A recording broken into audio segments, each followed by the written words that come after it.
GameStop. Power to the players. Or is it?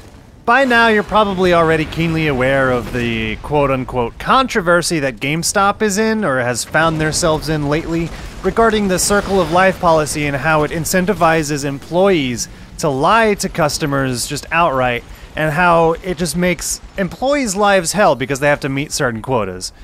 Now, this is not going to be yet another video about that Circle of Life thing, because there's plenty of great videos about this already. Jim Sterling is one I would recommend. He just released a Jimquisition about this, and something that he mentioned in his video about video game developers and video game salesmen being at odds with each other really brought some opinions that I have kind of to the forefront, and I wanted to share them with you guys. Now, like I said, I'm not really going to be talking about the whole Circle of Life thing. There's plenty of stuff about that on the internet. But what I do want to talk about is the idea of used games in general.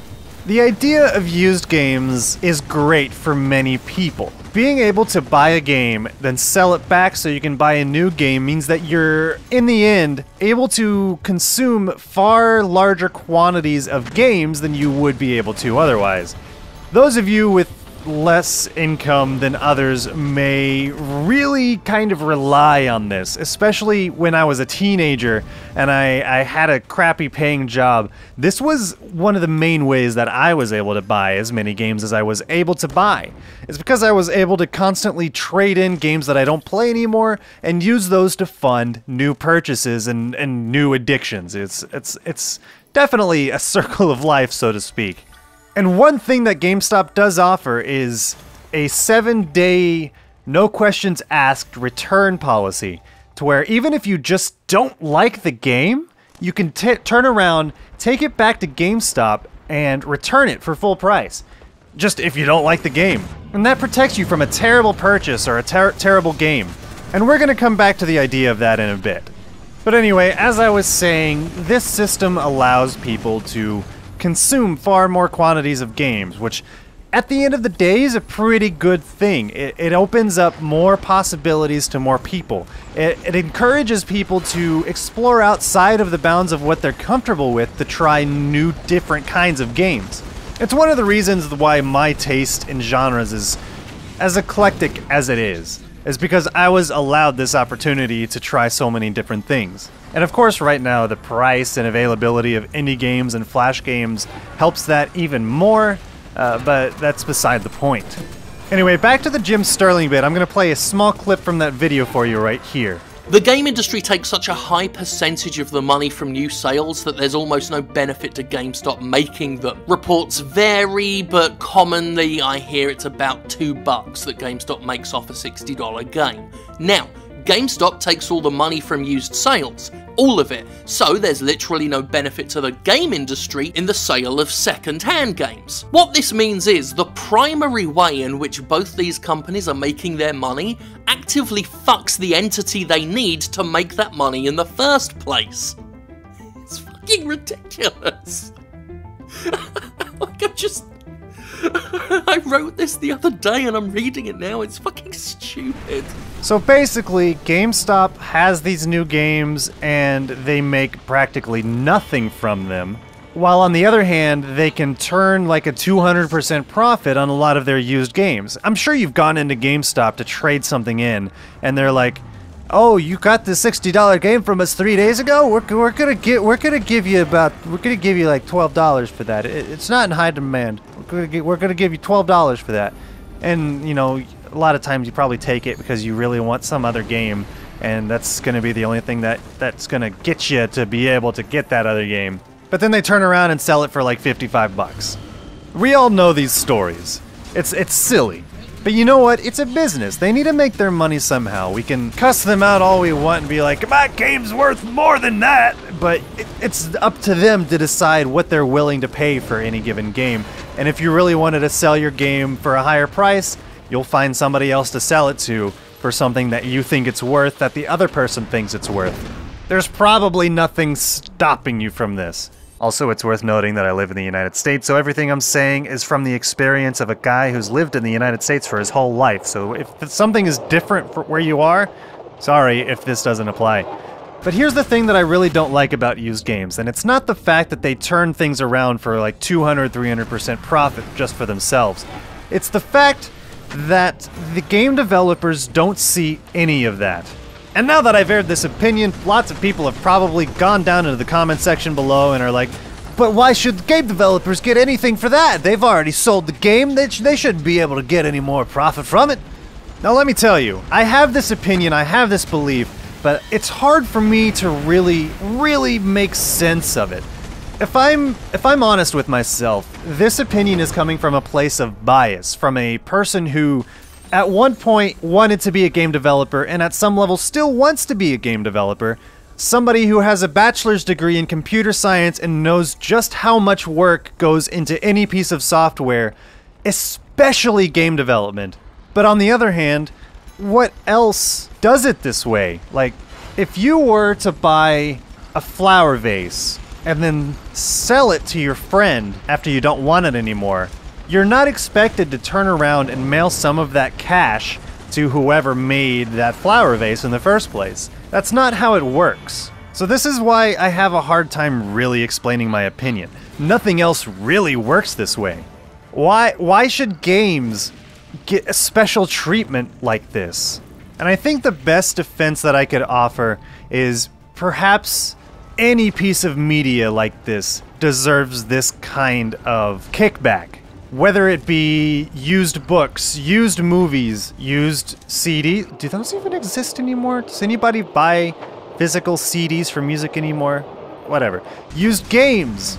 If it's a physical copy of something and you resell it, perhaps the person who created this piece of art in the first place deserves at least some percentage of what it was sold for. Now, when it comes to physical media, it's a little preposterous to expect all of that money to go directly to the creators. Because at the end of the day, like your half-price books, your GameStop, your Best Buy, they have to maintain the physical stock. They have to have storage space. They have to hire their employees, etc., etc.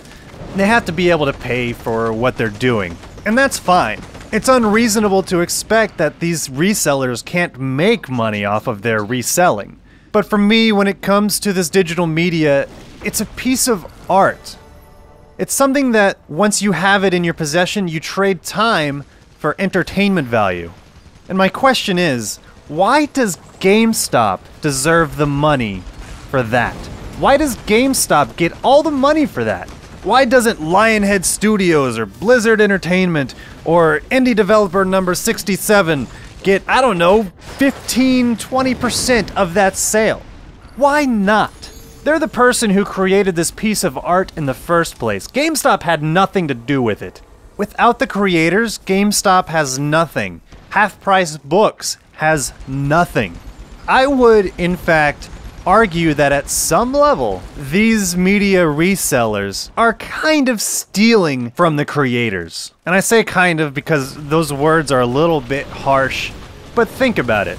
Let's go through a little bit of an extreme example. Say you spend 2 years of your life on a novel. You research the crap out of it. You write some of the best material of your life, and then you sell it. You're excited. It's sold to somebody. Somebody reads your book. They read all the way through it, they enjoy it so much, and they sell it to somebody. And then that person reads it. They really enjoy it. And then so on and so forth. Suddenly this one copy has been through 100 different hands, and you've only seen the money for one purchase. 100 people have experienced your art, your hard work, but you've received one purchase amount worth of money. Wouldn't that suck? Wouldn't that be awful? As I'm going through this video and editing it and watching it, I came across this part and I just wanted to clarify, producing art is not just about the money. Don't get me wrong, if I wrote that book and 100,000 people read it and I only got the money for one of them, I would be thrilled at some level. I would be so proud of the fact that my book was read by 10,000 people. Without the money, you don't have the funding to continue to produce that art in the first place. Anyway, back to the video. The thing is, these pieces of art have no intrinsic value by themselves. They have to be experienced. They have to be consumed. In a way, it's infinitely reusable by an infinite number of people. And that's what makes it different. That's what makes it so different from the flower vase that I mentioned earlier. Sure, you can sell that flower vase to your neighbor, and your neighbor can use it, but if that flower vase shatters, sure, you could glue it back together, but it's not the same. Every time you pour water out of it, a little bit of erosion happens. And that's going to make it not the same. Maybe you get a chip on it. It's going to make it not the same. It's not infinitely reusable in the same way that a book or a piece of software or a video game is. I mentioned we would come back to consumer protection, you know, where you could go to GameStop, buy a used game, turn around within 7 days and say you hated the game and get a full refund for it so you could try something else. But that shouldn't be the only reason that we keep this kind of thing around. That should not be our only level of customer protection. If the developers happen to lie and sold the game on a bunch of promises that never saw the light of day, if you only play that for like 2 hours, yeah, you absolutely deserve a refund. If you play it for like 5 hours, you might deserve a refund. It's there's kind of a gray area here that's hard to really say what's fair or not. But I think that at the end of the day, when it comes to being reimbursed for a shitty purchase, there are more good and trustworthy people than there are bad people who are willing to take advantage of a system like this. I mean, you're always going to have the person who goes to buy a game, plays it for 24 hours within a 30-hour period, beats the game, goes back to GameStop and says, "Wow, this game really wasn't what I was expecting. This was the dumbest game that I've ever played. I only played it for about an hour and a half to 2 hours. It was something around those lines, but I want to get a refund. This wasn't what I expected. I want to get something new." And then they turn around and do that over and over again. There's always going to be people like that. But I think at the end of the day, those people will be far less destructive to the creative industry than something like GameStop, who gives nothing back. So in my mind, this kind of system will only affect people who make their business of reselling games. Because it doesn't make sense to force every individual who sells a game to their friend or to their coworker to have to mail some money back to the publisher. That doesn't make any sense whatsoever. Somebody like GameStop, or somebody who has a business on eBay, for example, they'd have to do this kind of thing. Wow. This was a much more impassioned subject than I was expecting going into this video. I mean, this is something that I've had on my mind off and on for the past number of years, 3, 4, 5, I don't know how long. And the video from Jim Sterling just kind of brought it all forward, and I had to make a video about it. The way I see it, if we can get more money into the hands of game developers, not necessarily the publishers, but the game developers, then we can get more good games with bigger budgets. We can stop hearing about how $50 million of sales ends up being a failed launch. Frickin' Square Enix with Tomb Raider. I embellished the numbers, but I don't remember the exact numbers off the top of my head. There's stories about how this ridiculous number of sales for Tomb Raider was considered a failure by Square Enix. It's ridiculous. But you know what? If they were to get kickbacks from used game sales, they probably would have had less of a failure. I'm using that term very loosely, because that's the word they used. Anyway, I'm gonna shut up now. Please leave a message in the comments below. I'm curious to know what you guys think about all this. What you guys think about the Gamestop Circle of Life program. What you guys think about used game sales in general. Don't tell me about your story about buying a $60 game and then only selling it for 60 cents. I've heard millions of stories like that. I'm curious to hear what you think about used game sales at all, period.